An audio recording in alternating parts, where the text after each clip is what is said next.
il y a de plus grandiose, ce que tu ne trouveras pas ailleurs dans cette parole. Il y a des secrets, il y a des trésors.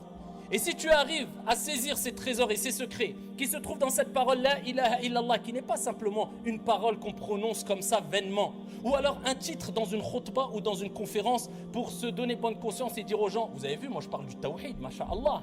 Parce que certains n'ont presque rien compris du tawhid quand ils pensent que parler du tawhid et de la ilaha illallah, c'est simplement de mentionner le mot tawhid.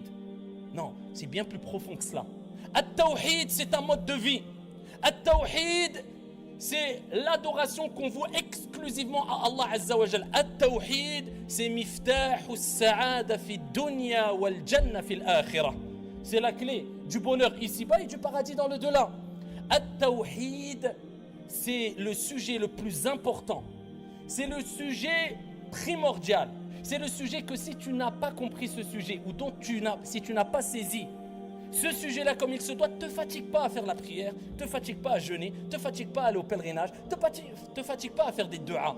Ne te fatigue pas parce que tout est basé sur le tawhid. Et pourquoi pas?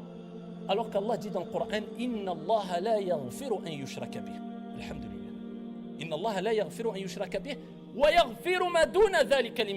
Heureusement qu'Allah, regardez, il nous rappelle sa grande miséricorde. Il nous dit que, à part le shirk, qui est l'opposé du tawhid, l'associationnisme, le fait de donner des associés à Dieu, à Allah subhanahu wa ta'ala, eh bien Allah, il ne pardonne pas cela. Sauf si tu te repens, bien sûr, avant ta mort. Mais si tu meurs dans cet état-là, et chacun est libre de croire à ce qu'il veut. Mais nous, dans la croyance de l'islam des musulmans, nous avons cette croyance ferme que tu ne peux pas accéder au paradis sans avoir concrétisé et sans être mort sur la ilaha illallah.